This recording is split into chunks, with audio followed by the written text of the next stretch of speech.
सभी भक्तों को जय सिया राम, जय बाबा नीप करोरी महाराज की। कैसे हैं आप सब? आशा करती हूँ अच्छे होंगे, स्वस्थ होंगे। सबसे पहले आप सभी भक्तों को होली की बहुत बहुत सारी शुभकामनाएं।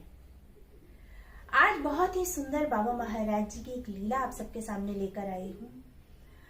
वो कौन से ऐसे भक्त थे जिनके सामने कैंची आश्रम बना, मंदिर बना, लेकिन उन्होंने कभी भी कैंची धाम मंदिर के दर्शन नहीं किए।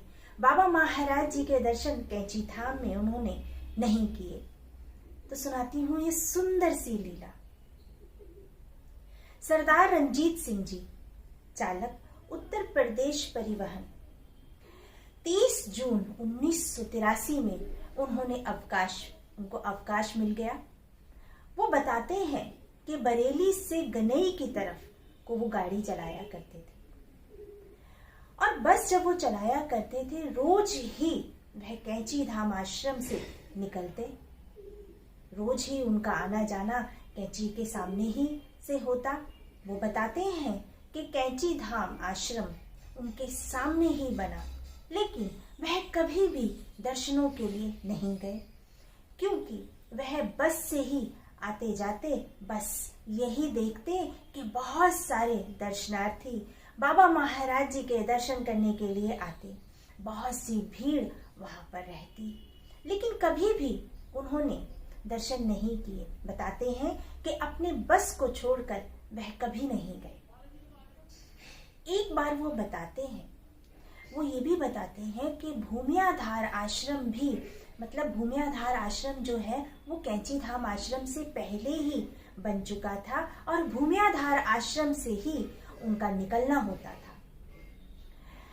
बताते हैं कि एक बार बरेली की तरफ जब वह बस लेकर जाने लगे तो रास्ते में उन्हें बहुत सी भीड़ नजर आई। भीड़ देखते ही उन्होंने पूछा कि ये भीड़ क्यों लगी है। तब पता चला कि बाबा नीप करोरी महाराज जी यहाँ पर आए हुए हैं, जो कि भक्त कैंची आश्रम में जाकर बाबा के दर्शन करते हैं।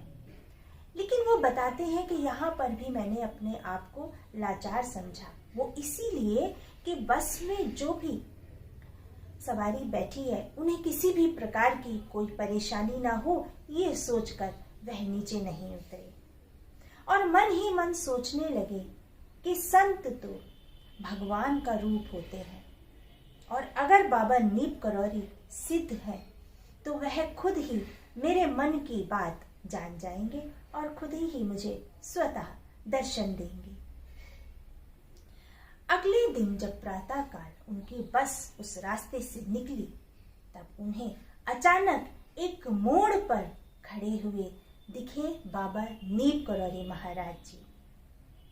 अचानक से उन्हें देखकर ऐसा लगा कि मानो बाबा महाराज जी उन्हीं का इंतजार कर रहे थे। बस फिर क्या था, वह फटाफट बस से उतरे और उन्होंने बाबा महाराज जी को प्रणाम किया। बाबा महाराज जी ने पूछा, कहाँ जा रहा है? इससे पहले कि वो जवाब देते, उससे पहले ही बाबा महाराज जी ने कहा, कभी किसी संत को ऐसे परेशान नहीं करते, समझा? बस रंजीत जी ने बाबा महाराज जी से अपनी उस सोच के लिए क्षमा मांगी।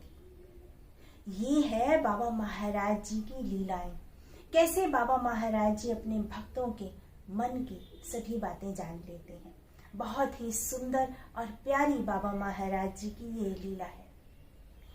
आप सभी भक्त अपना ध्यान रखिए, खुश रहिए, स्वस्थ रहिए।